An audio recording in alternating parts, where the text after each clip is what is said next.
You're listening to audio from the Decidedly podcast. For more information, find us on Instagram at Decidedly Podcast.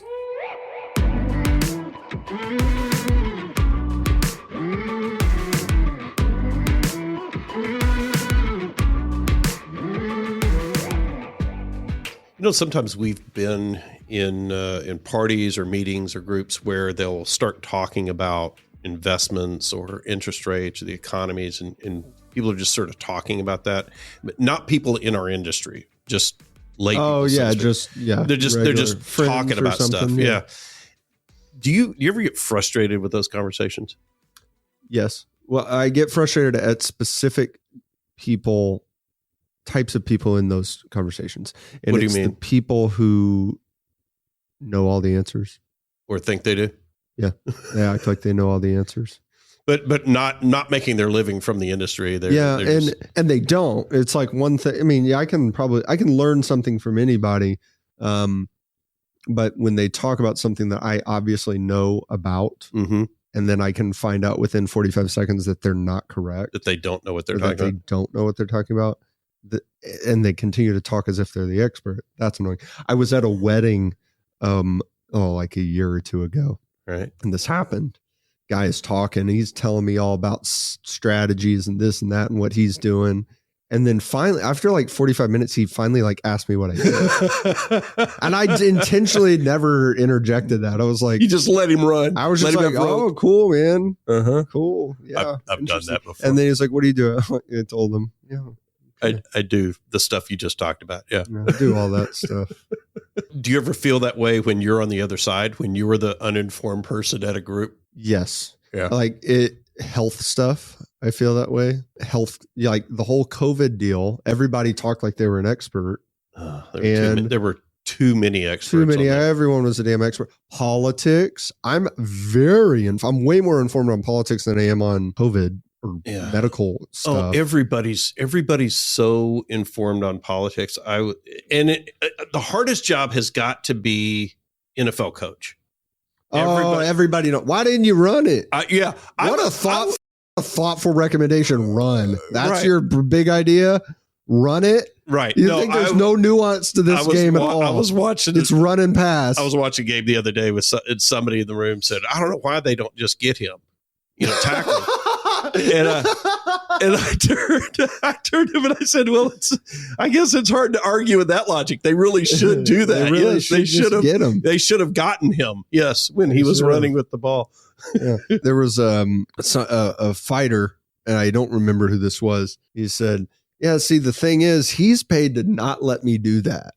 I'm trying to punch him. He's getting paid a lot of money to not let me punch him. Oh, I heard Mark Cuban respond to some comment somebody made about somebody who didn't have a good night. They were in the championship and they said, well, you just really didn't have a good night that night, when the Mavs won. And this was when the Mavs beat the Heat in LeBron's first year. Yeah. So they beat the Heat. They sort of shut LeBron down. And the commentator was saying, well, you guys got kind of lucky because LeBron didn't have a good game that night and he wasn't really on. And Cuban said, well, do you think we had anything to do with that? Why do you think he had a bad game? Why do you think he had a bad game? Yeah. Might have been the defense we threw at him. I try to not speak authoritatively on things that I do not know when I do not know the answers. And yet you talk a lot. Working on it. Yeah. Well, today we talked about a topic that I don't know a lot about, and I know as little about this topic as I do or about any topic we're going to talk about. But we have someone on the show who knows a lot about it, who's an expert. And that is Dr. Jeff Barke. Dr. Jeff Barke is a board-certified primary care physician in private practice for over 25 years in California. He completed his medical school and family practice residency at the University of California, Irvine, served as an associate clinical professor at UC Irvine, and a board member of the Orange County Medical Association. He's a commissioned officer in the U.S. Army Reserve Medical Corps and a reserve deputy and a tactical physician for a local law enforcement SWAT team. He is the author of COVID-19, A Physician's Take on the Exaggerated Fear of Coronavirus, a renowned speaker on the failure of government education and all things related to COVID-19. And he is a proud founding member of America's Frontline Doctors, as well as the co-host of the podcast, Informed Dissent Media. We talked about making independent, informed medical decisions, allowing dissenting voices to inform your choices, being proactive in taking care of your health, prioritizing your innate freedom to make wellness decisions, and when to not give the benefit of the doubt. We had a great conversation. We got very passionate, and Sean and I even disagreed a little bit. So stick around. You'll learn something. You'll at least be entertained. I'm Sanger Smith. As always, I'm with my dad, Sean Smith, and this is Decidedly.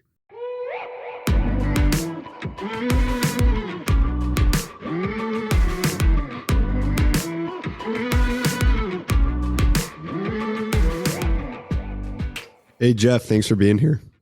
Of course. Happy to be here. Thanks for having me. Hey, Yeah. Jeff. I don't know what it says about my health, but I never got COVID. Well, it could say that you actually got COVID, but you didn't realize it and you had a mild case, and there are blood tests that could determine that. It could also say that you're a superior human being. I like that and you one. take excellent care of yourself and you've got a high vitamin D level. And some people believe if you're an O positive blood type that somehow it offers you some protection. I'm not sure if that's actually a thing, but some people think it's a thing. We're going to go with the second one because it makes me feel better about myself. And you then probably got it. finally, I don't know how old you are, but you look young. And interestingly, we know that kids are relatively immune from COVID, and everybody speculates why. There's a gastroenterologist who's a researcher that I recently spoke with. She believes that it has to do with this specific bacteria called bifido something or another, and kids have an abundance of it, and it is very immune protective. So it may be that because of the kids' gut bacteria, that's why they're relatively immune. And us adults, as we get older, we lose some of that. Also, we subject ourselves to toxins in our tap water and too much antibiotics, and we kill off some of our gut bacteria. And that may be the reason why the older you get, the more susceptible you are to the ill effects of COVID. So in your medical field, do you work in virology, or how did you get interested in COVID other than it was just being shoved in our face? Well, good question, Sean. I'm a board certified primary care physician. So I'm family practice, and I'm in coastal Orange County in Southern California. And I see patients almost every day. So when COVID first happened and we were all observers of how our government was reacting to it in various states and from the federal level and so forth, there was a lot that was going on that just didn't seem to make sense to me as a doctor. Like, we've never told healthy people to quarantine. So why are we telling healthy people to stay inside and quarantine? That doesn't make sense. And why are we closing the schools when we know that kids do really well? So a lot of things didn't make sense. So early on, I think it was March or April at the beginning of the pandemic, I was invited to Riverside, which is inland Orange County, to a rally. There's a group of folks that were rallying before the County Board of Supervisors was meeting out in Riverside. And the County Board of Supervisors was meeting to make a decision whether they were going to open back up Riverside County that had been closed down now for a few weeks. So this group of folks were rallying to try to convince them to do the right thing. So I drove out there. That was the time when there was no traffic on the freeway because nobody was going anywhere. Everybody was kind of locked down and there was nowhere to go. And when I got there, I was asked to say a few words. And, I'm not shy about public speaking. And so I did that. I spoke for about 5 minutes. And shortly after speaking, somebody who took a video of my speech posted it on Facebook. And as a result of that post on Facebook, I almost immediately started getting contacted from around the world, media outlets, patients, citizens, physicians. They were contacting me wanting to know why I said what I said and would I come on and talk on various media outlets. And it was curious to me. I didn't really even think I said anything all that remarkable. I always carry a copy of the Constitution with me. And I held up that copy of the Constitution and I said something like, and it wasn't my line, but I had heard somebody say it. This document was never designed to restrict we the people. It was designed to restrict the government. And the opposite was happening. The government was restricting the people's free movement, their speech, their healthcare decisions, and so forth. And I think people just intuitively knew there was something wrong going on. And that's really what I didn't seek out to be some physician activist, but that's really what catapulted me into the public eye of being an activist. Shortly thereafter, I connected with a physician and attorney named Simone Gold. You may have heard of her. She was the founder of America's Frontline Doctors, and I helped her with that organization. And we put together a group of freedom-loving physicians across the country that realized there was something really bad going on. And it wasn't just businesses that were being shut down. That was bad enough. But the entire healthcare industry was also shut down. And that meant, for example, women for annual mammograms canceled. People that needed an annual colonoscopy for colon cancer screening canceled. Elective surgeries, if you had a hernia or needed your gallbladder out, canceled. If you needed any routine care because you were a cardiac patient, canceled. My podcast co-host, Mark McDonald, who's a psychiatrist, his patients were not allowed to come into his office. And so he started prescribing more benzodiazepines, that's Valium, Xanax, and the like, than he ever had in his career, because his patients now weren't allowed to come in and talk to him, and they desperately needed his help. So we realized that the medical industry was being just thrashed, and the citizens that need access to medical care wasn't available. And by the way, we're seeing that now. We're seeing cancer detection in later stages. We're seeing illness that should have been prevented 2-3 years ago that is now manifesting itself. So it was horrible, and I'd never seen anything like it before. So I continued to speak out, do media appearance, and just try to make common sense out of whatever COVID was and the path forward and what our reaction should be. And unfortunately, as you know, millions of people died from COVID, and it need not have been that way. If we allowed access to early treatment, if Dr. Fauci pushed just vitamin D rather than just telling people to lock up at home, it would have made a difference. But all the early treatment protocols were suppressed. Pharmacies refused to dispense some of those simple medications that were safe and effective, and most importantly, could not harm anybody. And of course, yes, I'm talking about hydroxychloroquine and then later ivermectin. Even today, if I call a local CVS or Rite Aid or Walgreens or Walmart or whatever and want a prescription want to send a patient a prescription for hydroxychloroquine or ivermectin, those branded pharmacies still today refuse to dispense those products. So there's workarounds and compounding pharmacies and mom and pop pharmacies, and some people go to Mexico. Why are they refusing to deliver a prescribed medication? If my doctor says, you need, this medication, why are they refusing to supply it to me? Well, I've never seen it before in my career. It's easier for me to prescribe you OxyContin or Vicodin than it is hydroxychloroquine or ivermectin. I don't know the motivation behind it, but I think financial incentives play a strong role. Hydroxychloroquine and ivermectin are cheap and generic. The other medication that Pfizer came out with, called Paxlovid or Paxlovid, is very expensive, paid for by the government. The pharmacies also were getting reimbursed and getting free COVID vaccines. They don't get other free vaccines. They don't get free flu shots or shingle shots or pneumonia shots. They have to buy at wholesale, and they dispense at retail. They get reimbursed by insurance, or patients pay cash. For the first time in my 30-year history of practicing medicine, these products now are being given out for free, paid for by the government, and the pharmacies are making a ton of money.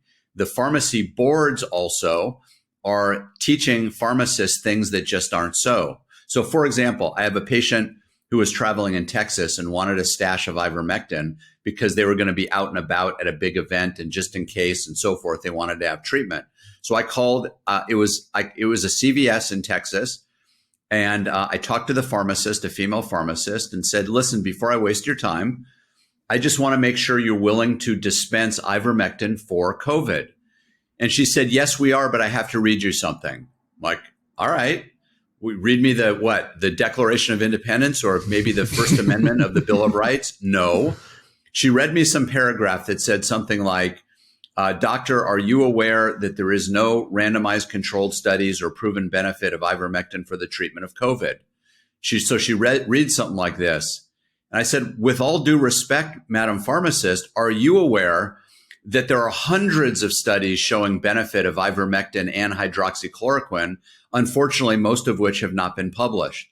And she said, no, I'm sorry, doctor. I'm not here to answer your questions. I'm required by my pharmacy to read you this statement, and you have to acknowledge it before I'll dispense the ivermectin. And I said, okay, I acknowledge it. You've read it. I disagree with everything you just read. Now, would you please dispense the product to my patient? So listen, I've treated thousands of patients for COVID all over the country, actually probably all over the world, and very successfully. There's a guy out of El Centro, California. His name is Dr. Brian Tyson. He's the COVID king. He's treated over 15,000 COVID patients, he and his partner, in his clinic. And they have not lost a single patient that they got to within the first 5 to 7 days of the onset of treatment. But you'll never hear about this in the legacy media. You'll never hear about these sequenced multi-drug protocols that flat out work. The reason why people died is because they didn't have access to early treatment. So when you hear about somebody in the ICU that just died of COVID, the first question you should ask is, did this patient have access to early treatment before they got really sick and ended up in the emergency department? Because even today, the standardized treatment is stay at home, isolate yourself, and if you feel like you're going to die, show up to the emergency room, and the hospital will expedite your death by giving you the poisonous toxic compound known as remdesivir. And that, unfortunately, even today is still too often the standard of treatment, as opposed to we have wonderful early treatment sequence multi-drug protocols that flat out work. We got to get to you early. Don't wait 2 weeks. Let's get to you within a couple days of the onset of treatment, of symptoms, and you'll be just fine. Nobody should be dying of COVID in 2023. Yeah, I'm surprised that people still are. It's living in Texas, especially. We kind of it's over. It's been that way for a while. I want to back up a little bit. You had a decision to make early on when you went to that rally and you were asked to speak, and you had a decision to speak in that moment, but then you actively made a decision moving forward to be an activist on this topic. A lot of people agree with you. Maybe even a lot of doctors agree with you, but they stay silent. What went into your decision-making process in choosing to be a vocal advocate on this? I'm asked about that a lot. Why did you do this? People think I'm courageous or something, or that I'm brave. And the reality is physicians are no different than any other profession or any other people. There's a group that have courage or are willing to step out and to do the hard things. And the majority don't want to do that. They want to stay under the radar. They don't want to be publicly known. They want to just do their own thing and stay away from the fray. So I'm no different than anybody else. I don't do this without fear. I still have fear. I get scared. I get worried. I have anxiety. In California, the governor signed a bill called AB 2098 that allows the medical board to take physicians' licenses away for spreading so-called misinformation and disinformation. But listen, I was given a voice. That's so scary. I was put on this earth. That's very scary. It is scary, and they can just based on what standard? Who decides? Who decides what's misinformation? That's right. Well, the medical board, and interestingly, the president of the medical board of California. The medical board is the licensing board under which all licensed physicians in California operate. Same in every state. Every state has their own medical board. And the president of the medical board of California, appointed by our governor, by the way, every medical board member is appointed by the governor, is a lawyer. So there are several lawyers that make up the medical board of California. And I jokingly... Not a doctor. Well, there are doctors, but the president is a lawyer. So I jokingly tell my attorney friends, imagine that the California Bar Association had as its president a physician, not a lawyer. And they're like, ha, ha, ha, that would never happen. We would never tolerate that. Exactly. Well, why is there an attorney as the president of the Medical Board of California? And they're going to determine what standard of care is. And remember, the standard of care is like changing every 15 minutes. The CDC, for example, this past August came out and changed their COVID guidelines. And they said, we no longer need to test asymptomatic people. Healthy people that have no symptoms need not be testing. Well, hold on a second, CDC. That was the whole premise under which our schools were locked down. We closed our damn schools because we were told by these healthcare bureaucrats that kids, even though they have no symptoms, could harbor the virus, spread it to their fellow students, spread it to their teachers, and then everybody would go home and kill grandma and grandpa.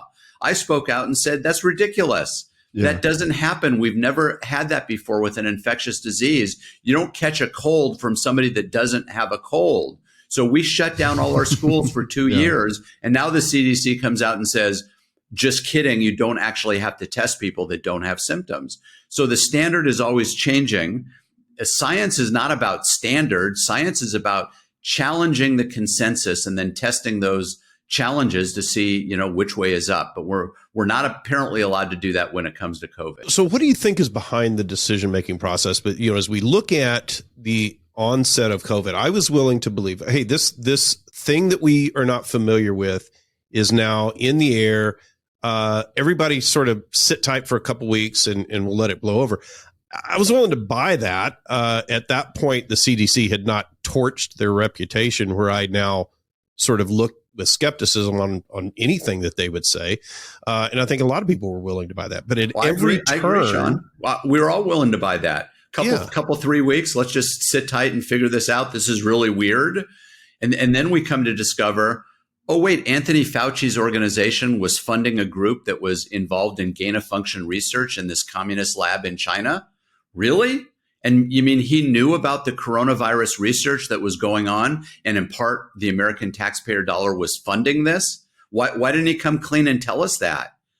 This is an artificial virus. This is not a virus found in nature. When you look at the genetic code, talk to Judy Mikovits and others, this is not a natural virus. There are artificial sequences that have been put into this virus. And the only question really that remains is, was this released on purpose by the Chinese Communist Party, or was it actually an accident in its release? I don't know which is right. And so what's the motivation behind all this? In part, I think it's cover your ass, Anthony Fauci and the National Institutes of Health. I think it's in part perverse financial incentives that both these government agencies and the pharmaceutical companies that make these vaccines have. There's been something like 20 new billionaires made in the vaccine industry directly as a result of this COVID-19 vaccine.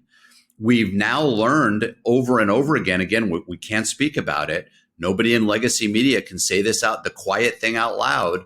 And that is, the vaccine doesn't actually work. It doesn't stop infection. It doesn't stop transmission. Yet there are still places that are mandating it. Colleges, I have kids that are going off to college and their parents don't want them to get vaccinated. In order to attend Tulane University, for example, you have to be vaccinated. Some of the colleges in Texas. I think certainly it doesn't work as advertised, which was to say, if you take it, you're not going to get it. If you take it, you're not going to transmit it. Now, neither of those are true. But I don't know, and I'm not a physician, if I take it, are my symptoms milder? Is my onset of COVID milder than what it would have been? And I don't know if there's a way to know that. Well, there is. The signals are pretty clear now, and the FDA, the CDC, to their credit, is actually now investigating injury signals that this vaccine may. And first of all, let's stop calling it a vaccine. It's not a vaccine. I think more accurately, you could call it a genetic biologic therapeutic. For the first time ever, what we've done is we've asked our body's genetic machinery to manufacture a non-human protein. With vaccines, we're asking them to manufacture antibodies against whatever the virus is, just like when we get a cold or we get sick, our body reacts. But in this case, the messenger RNA is like an IKEA instructions to our DNA, to the ribosomes that produce proteins, and it's asking it to manufacture a non-human protein, the spike protein. We've never done this before. And we did this with very little testing of how long the spike protein and how long the messenger RNA will stay in our body, where does it travel throughout our body, and so forth. And now we're seeing the consequences. So we're seeing patients that have been vaccinated and are now injured and don't feel good. We're seeing patients whose immune systems no longer function properly, and they get recurrent illness that they just can't get rid of because of whatever this so-called genetic therapeutic is doing to our immune system. And we're seeing people that, despite getting vaccinated, get quite severely ill with COVID. As a matter of fact, it seems that the people that are dying from COVID now are those that have been fully vaccinated, and those that are unvaccinated seem to do much better because they have an intact immune system. So in my opinion, and listen, there are a lot of people out there that are saying the same thing, this vaccine program should be completely shut down and a thorough safety analysis and investigation should be conducted. Early on, before we knew when this vaccine came out, I thought, okay, maybe it's reasonable for somebody that's in a high risk group to go ahead and get vaccinated. I can't even recommend that anymore. I just don't think this vaccine is safe. And clearly, even if you think I'm crazy for saying that, clearly, under no circumstances should a child receive this vaccine. We have no long-term safety studies. Children are not at risk of COVID-19, and it doesn't make sense to inject this product into their body without any long-term safety against an illness that they're not at risk. This isn't my opinion. If you go on the CDC's own website, and your listeners should do this, and you can Google this, CDC COVID deaths by age, and you'll see less than 18, there's been, roughly about 1,800 deaths. And these are all in kids that have had significant underlying comorbidities. But even if you don't worry about that, the 1,800 or so deaths over the last 3 years, that statistically leads to a 0% risk of a child dying of COVID-19. So why on earth would you vaccinate a child against an illness that are not at risk with an experimental product? I think vaccinating a child for COVID-19 is tantamount to child abuse. And I don't think we should allow any children to be vaccinated with this product. Anecdotally, it seems to me like the people who've received the 15 boosters are the ones getting the most sick. I don't know if there's any studies to back that up, but just people I know that were bragging about getting 5 shots, they're the ones that keep getting it. And the people that have incorporated healthy behavior into their own lives before, during, and after the pandemic are the ones who are fine. And meaning the people who were healthy before are the people who are healthy now. And I don't see anyone that's sitting there going, whew, I never got that thing. I'm glad I got 7 shots. Well, I think you're right. It's the people who got 7 shots. You're totally right, Sanger. The people who got 7 shots and they say, oh, well, I'm really glad I got these 7 because I'm glad I got the vaccine and all the boosters because it would have been much worse. And I go, well, I don't know, man. But you obviously are able to make a very informed decision. From my perspective, during this whole thing, I don't have medical expertise. When it first started, I was early, I would say, on the wave of taking it very seriously. I had a friend of mine who owns urgent care clinics, and he's a doctor. And I was talking to him, hey man, am I going to have to shut down my office? We're going to have employees work from home. And before the government started imposing that, and before I knew anyone who had done that, he was recommending, yes, you need to do that. I go, okay, geez, all right, I'm going to take this serious. And for the first few weeks, just like everyone else, man, I was seeing the videos on YouTube from the people in Italy who were dying on the floor of the emergency room lobby. I mean, it was scary. And going through the phases of the masks and the mandates and the shutdowns and then the vaccines available, I can see how people said, okay, hey, I'm going to take this vaccine because I don't know they don't know what mRNA is. They don't know how the vaccine works and how it's not really a vaccine in the traditional way that we think about it. How could you expect people to make good informed decisions about medical choices like this when they don't have the information like you? Well, you can't. You can't make an informed decision if you're not giving informed consent. And we weren't allowed to. Too many doctors weren't allowed to. Too many doctors got their news on CNN and MSNBC and all those places. The news just, propagated in fear porn, the number of deaths that they would list and so forth. Of course, once President Biden became president, they stopped doing that. And they didn't allow dissenting voices. And there were plenty of them. They tried to silence Jay Bhattacharya, one of the most credentialed physicians in the country, when he and his colleagues, Martin Kulldorff and Gupta out of Oxford, came out with this idea of the Great Barrington Declaration. There's emails from Fauci that were released by Twitter that said, we must shut this down. We must come out against them strong, because they were worried that they would put doubt into the minds of the American people about the bogus narrative that Dr. Fauci was propagating. And so I'm hopeful that now, with a new Congress seated, they will properly investigate the shenanigans and the malfeasance of the one Dr. Anthony Fauci. And I think what we'll come to realize that if not for the censorship and the propaganda that was spewed by Dr. Fauci's organizations, that we would have been able to put forward some of these early treatment protocols and saved hundreds of thousands, if not millions of lives. I know Peter McCullough, one of the leading experts on COVID in the world and one of the most highly credentialed physicians, he's out of your home state of Texas, has said that he believed up to 80% of deaths could have been prevented had we allowed the widespread use and propagation of early treatment with these sequenced multi-drug protocols. But we weren't allowed to do that. Even today, we're restricted from doing much of that as well. What do you think people can do moving forward? I mean, this is going to happen again. It might not be a pandemic of, some virus that infects the lungs. It might not be global shutdowns. It might not be, you can't go to work tomorrow because you might get your grandma sick. It might not be what it was in 2020, but we're going to be faced again in the future with a very, very loud voices saying this is the correct health decision that you must make, and a complete restriction of any information that goes against that. You're right, Sanger. I think what people can do and what they are doing is, first of all, they've lost trust of the CDC and the FDA, and rightfully so. And I hope Congress revamps those organizations, removes funding that they get from industry, and only allows funding from taxpayers so they have the back of the American people.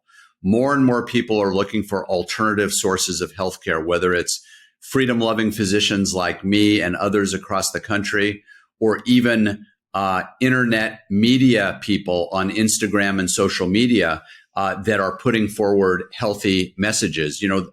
I've really had to unlearn a lot of what I've learned in medical school. We were taught that there isn't a disease or a symptom that doesn't have a pharmaceutical solution.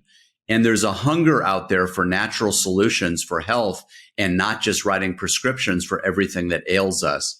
On my Instagram account, RX4Liberty, RX4FOR Liberty, I put forward every single morning a message of good health, of a different way that you can take control of your health, of something else you should be thinking about, whether it's vitamins and supplements, or detoxifying your life, or drinking purified water, or making sure that you're buying organic, getting rid of toxic substances like seed oils and vegetable oils from your diet, and so forth. There's a lot of people out there doing that.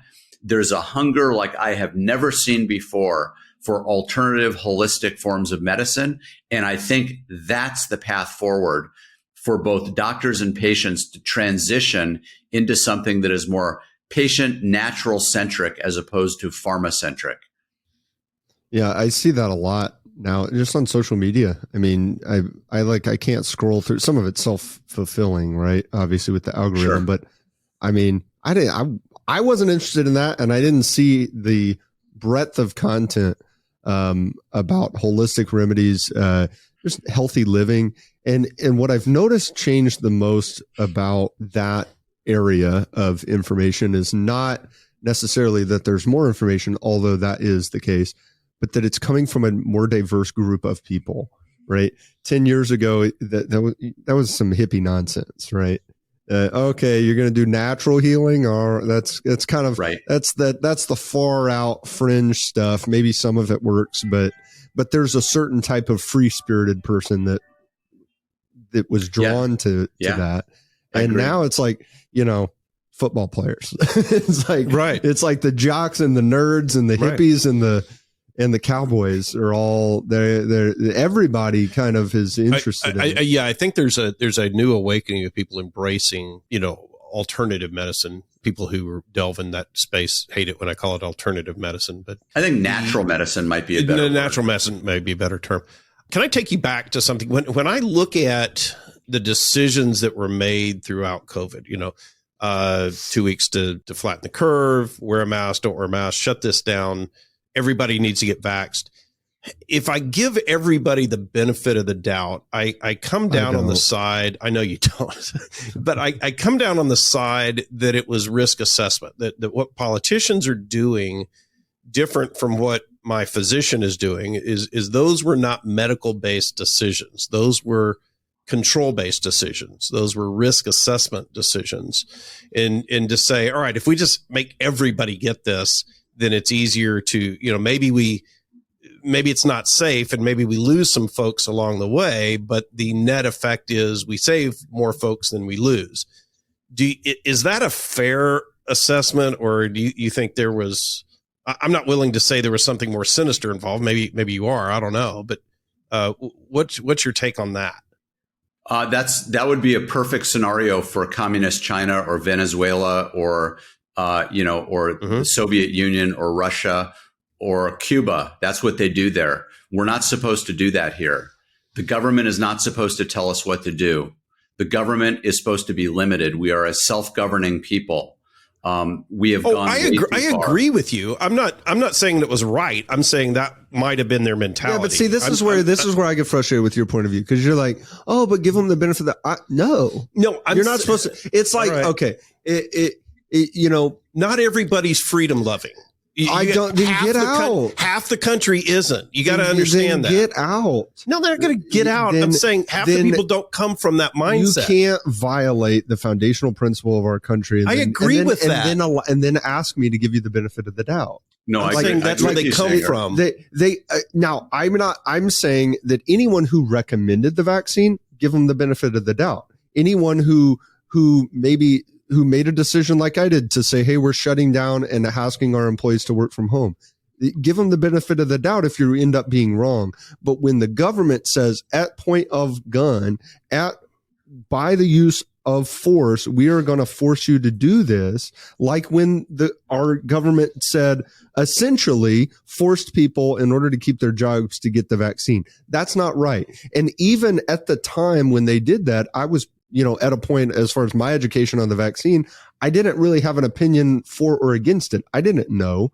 But I said, you can't force people to make a decision and weigh a medical choice versus their livelihood. That's not right. No matter if it's the right medical choice. And that's what they were doing, saying, okay, well, any, company over 100 employees is going to have to, you're going to have to require vaccinations. Well, what happened is, although that never went into effect and it was challenged in court and they lost, is by de facto, they were able to use that force because companies said, well, we're going to get ahead of the policy. We're going to implement our own policy now because we know there's going to be a federal law against this. And so employees took the vaccine and they didn't want to. These people didn't want to do it, but they had to make a decision and say, am I going to make my wife and children homeless because I can't get a job? And that's heartbreaking. I couldn't agree with you more, Sanger. And sickening. And you can't give them the benefit of the doubt for that. I'm not willing to, no matter what, I'm not going to say, oh, well, that guy, that president, that governor, that senator, he tried his best. No, never. The benefit of the doubt maybe is the first couple of weeks when nobody knew anything. Then it should have been honest information to the American people to say, we don't really know. This appears to be dangerous. You have options in life of what to do. If you look now at them cleaning up the mess, look at the military, for example. The military just said, just kidding, you don't actually have to get vaccinated to stay in the military. Well, what about the thousands and thousands of people? You already did it. That were discharged. You've already made a career decision. That made a career decision and either left the military or got vaccinated. What about them? Are they going to compensate them? Are they going to reinstate them to the military? Are they going to give them back pay? I don't know what they're going to do. I'm surprised they let them honorably discharge. At the rate that things were going and how forceful that they were being with everything else, I was fully expecting them to say dishonorable discharge if you don't get it. And now the military, I'm a little less passionate about waving my finger at, because when you join the military, it's understood, hey, I'm not an individual anymore. I'm a unit of this machine. But for private citizens, although I still don't think they should have recommended it, but private citizens to say, you can't keep your job anymore. They didn't recommend it. They mandated it. That's what I'm saying. They mandated it. I don't think they should have mandated it, period. But I'll give people the benefit of the doubt for recommending it. I'll give people the benefit of the doubt for getting it. I'll give people the benefit of the doubt for the decisions that they made that affected themselves. I'll even give people the benefit of the doubt for saying, oh, hey, I'm going to skip that. I'm going to skip your wedding because I'm scared of getting COVID, or I'm going to ask that you wear a mask when you come into my house to visit. I'll give all those people the benefit of the doubt. I will never, ever give benefit of the doubt to people who said, we're willing to throw you in jail. No, clearly that didn't make any sense. Here's where I'm coming from, is that if I'm in charge, and heaven forbid, if I was in charge and you look at the vaccine and it works as advertised, meaning you take it, you can't get it, you take it, you can't transmit it, then that's a personal decision, and whoever wants to get it can get it, and every man for himself. Once you take it, you've protected yourself, and you can make that decision, protect yourself or not protect yourself. But if once I've taken it, I'm not infecting you, I'm not a danger to you. Okay. That's what they said. Fair enough. That's what they said. Now that proved to not be true. Here's where I'm coming from is, do you think their motivation in those decisions, nobody comes out and says, I hate freedom. I don't want freedom. I want to just be controlled. Or do you think their position was, hey, we think we're saving lives? It doesn't matter. That was what they what did. It is? It's like how when we talk about aligning your decisions and your actions with your values, vague values, single word values nobody ever rejects. Nobody ever says I'm against freedom. Nobody ever says I'm against security. Nobody ever says I don't have integrity. They simply define it differently than you. So if you have somebody in your life, your friend, an employee who does not have integrity, they will never tell you that they don't have integrity.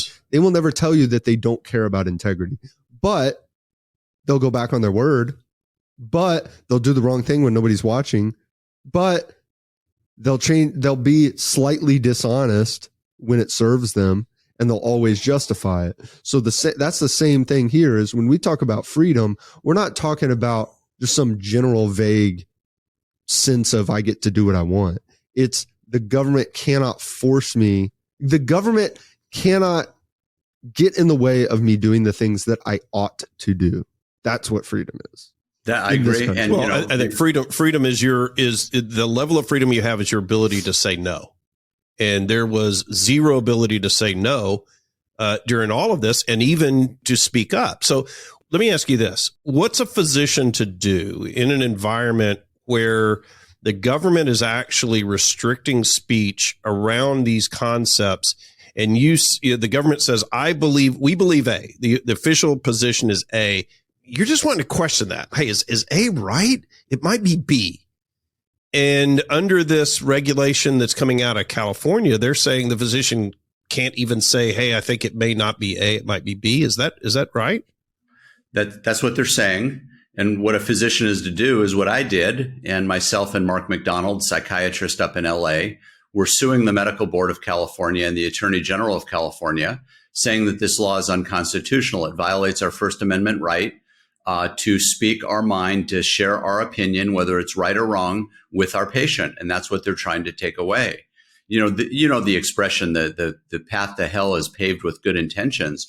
I don't really care what the motivation or the intentions of the politicians that did this. They were wrong to do this. That's not the role of government. And as Bobby Kennedy Jr. said recently or last year, he said, we need to love freedom more than we fear a virus. And that's not what happened with the politicians that were passing these laws. I hope the lesson that we learn is to never allow this to happen again. And we must allow medical freedom. We must allow patients to choose and doctors to speak freely. No one has learned that lesson. And even if they speak wrongly, that that's our right to do so. And I trust patients enough to be discerning, to get multiple opinions and then make a good decision. I never want the government to be making healthcare decisions for anybody. Yeah, I unfortunately don't think that anybody learned. I don't think many people learned that lesson. If it happened again, we're going to have the same result. Oh yeah, I still see people wear masks outside. Are you hearing? I was at the damn beach. I was at the beach in La Jolla, and I saw a guy alone by himself wearing a mask outside in the sunlight. That's ridiculous. So what are we doing? Yeah, I know it's still going on. What are we doing, man? Well, you're not hearing half the country go, "Oops, we were wrong." No, but when I want to go back to the decision with the Medical Board of California, because it seems I 100% agree with you in the way that policy is understood by me. That sounds horrible. They shouldn't be revoking licenses based on disagreements. Certainly varying advice. I hate that. A centralization of advice is horrible. I'm in the advice business. There's not one type of financial advice that works. Well, I should have the freedom to customize solutions to people. And the reality is the health advice that I get is going to be different than the health advice that Sean gets. The financial advice that you get is going to be different than the financial advice that Sean gets based on all of the available factors. And once you start to box things in, all that means is people are not going to get advice that's customized and tailored to them.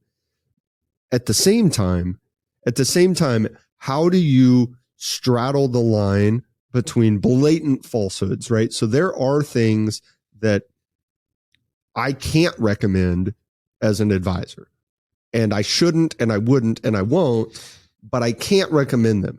And it's not because they're misinformation or disinformation. It's because it just straight up is a horrible idea. It's very bad. Nobody would agree with me advising anyone of that, right? And that's the same thing with health. I don't know enough about, being a doctor to kind of come up with an example, but you take it to the extreme. You can't recommend that someone drink battery acid. You can't do it. Like, they're going to take your license away, right? So where's the line between the stuff that's obviously wrong and harmful to, it's just not the government narrative. Pfizer just doesn't want you to say that. Well, the line really should be with the consumer, and I trust the consumers to make good decisions and get multiple opinions.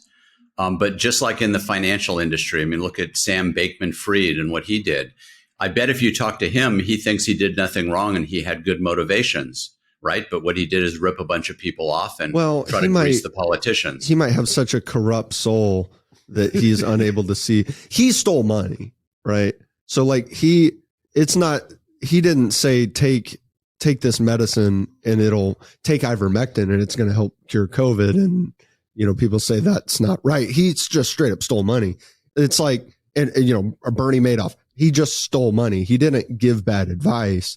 But I can't go, if I go recommend that somebody take a second mortgage on their house and short Tesla with it like that, I'm out. It's over for me. And anyone who does something, that's horrible advice. That's so objectively wrong that we choose to not allow the consumer or the client to make that judgment call, right, because it's so wrong. Our industry doesn't allow that advice to even be heard. And I agree. I think that's like and I guess maybe it's like you're going to get sued. It's not that anyone would take my license away necessarily. Maybe, I don't know, but you're going to get sued, right? So maybe is that the answer, to say, well, physicians can be held liable if they give advice that's obviously harmful and they know was wrong. We are held liable. That's why we have malpractice insurance. So physicians get sued all the time for making mistakes and having bad outcomes as a result of the mistake they made. So we are held liable. And consumers always have a choice. So why not just let that system? Why not let that system work then? Is that if somebody's out there giving advice, let the medical malpractice serve as the filter for that type of advice? Well, we do. That is part of the filter for that kind of advice is that patients can sue and do sue physicians, and that is adjudicated in the court of law. Why this extra regulation is needed if that system has been working? Because it makes the government look bad. I was asking because I didn't understand. Yeah. Because the government doesn't want to look bad. And the government narrative is the narrative that they want to be put forward. And there are some perverse financial incentives as well, as we talked about with the vaccine industry and the pharmaceutical industry and so forth. And so this law is unnecessary and this law is un-American. And I think this law is unconstitutional. And hopefully at some point, a higher court, if necessary, will find it just like that. So you're making an admirable decision to live in alignment with your values. And I love talking to people who are living in alignment with their values, even if I disagree with like what they're doing, you know? I mean, we've talked to people on the podcast and I kind of end the conversation going, well, you know, that's not the path for me, but that, you know, she's doing what is authentically for her. Right. And right. And in your Stanger, case, if I want to, I could take a second mortgage out on my home and short Tesla, right? I can do that legally. You would be crazy to give me that advice, and I could sue you for giving me that advice, and maybe rightfully the whatever governing body would take your license away. But I can legally do that. There's nothing that's stopping me as a consumer from doing that, doing stupid stuff with my money. And when I go to take a mortgage out, hopefully the banker who's going to give that to me is going to ask why. And if I say, well, because I think Tesla is going to go down and I'm going to short it, and hopefully that person would say, well, you're out of your mind. I think that's a terrible idea. And maybe the stockbroker, when I go to buy that, take that short out on Tesla, would say, are you out of your mind? You're going to lose all your money. This is ridiculous. So there are checks and balances maybe along the way, but I still have the right to do that. Just like a consumer, if they want to do some crazy therapy and take some weird supplements to treat their cancer with Laetrile or something weird, they can do that. But I wouldn't give that advice because I have no evidence to support that recommendation. So when I give out advice, it's based on the evidence that I think supports that advice. And I'll tell the patients, this is the risk. This is the benefit. These are the alternatives that we should consider. And I want you to make an informed decision, whether it's taking ivermectin to treat COVID or getting a flu shot, shingle shot, or a COVID vaccine.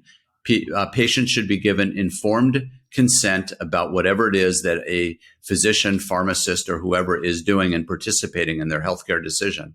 And you're making a big decision to do that vocally, which I think is very, I know you don't want to accept the praise for it, but it's admirable to stand by what you believe in when there are real risks for doing so.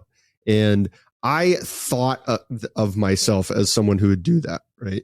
And I was thankfully not put in a position during the past 3 years to have that tested. I own my own business, so I didn't have anyone saying, I'm going to fire you if you don't get the vaccine.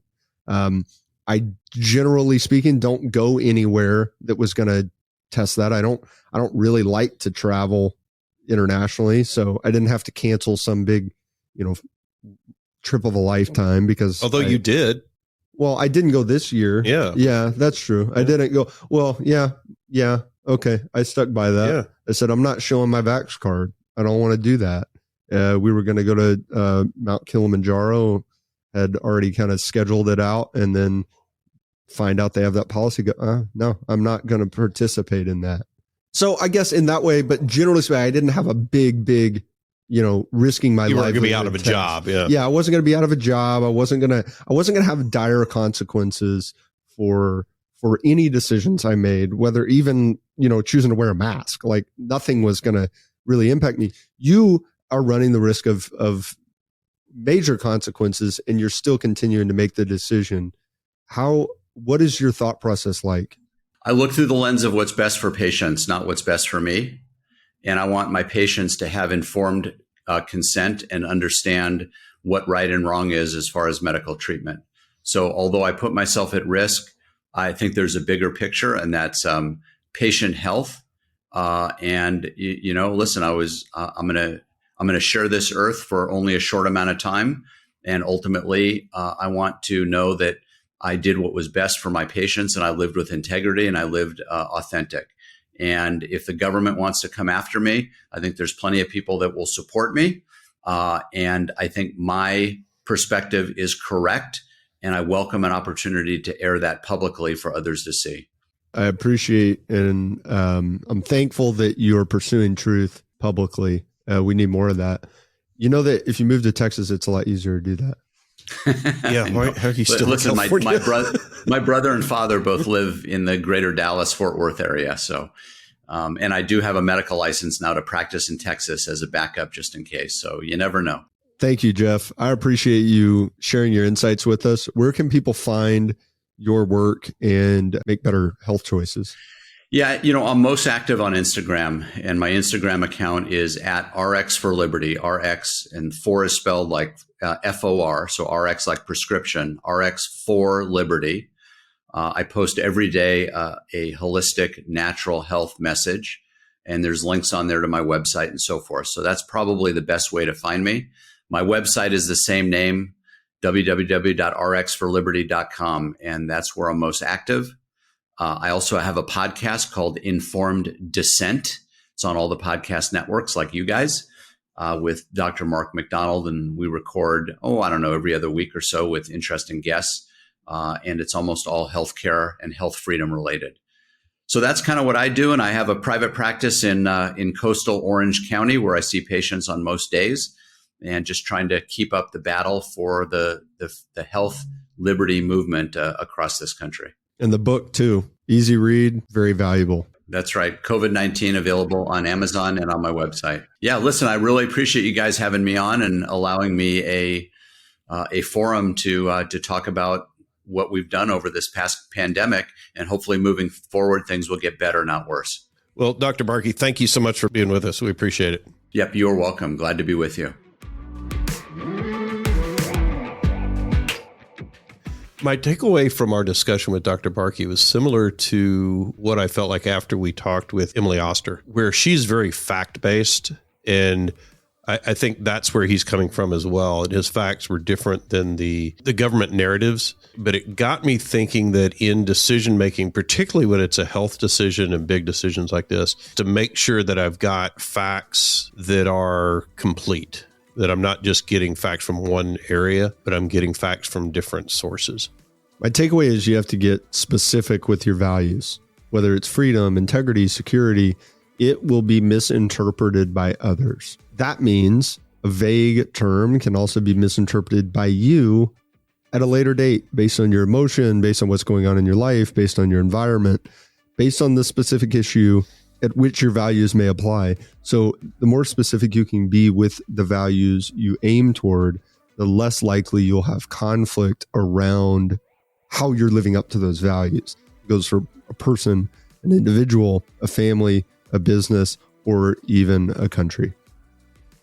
You just made a great decision to listen to this episode of Decidedly. Make another great decision and leave us a 5-star review wherever you listen to podcasts. We appreciate your support. It helps others find our community and defeat bad decision-making in their own lives. For more daily decision-making insights, check us out at decidedlypodcast.com and on Facebook and Instagram at decidedlypodcast. Thanks again for listening. I'm Sanger Smith, and this is Decidedly. Insights, advice, and comments provided by Sean Smith, Sanger Smith, and speakers identified as part of the Decidedly podcast should not be considered recommendations. Speakers not identified as members of Decidedly are expressing their opinion, and their statements should not be construed as reflecting the views of the Decidedly team. This podcast is produced solely for informational purposes, not personalized advice.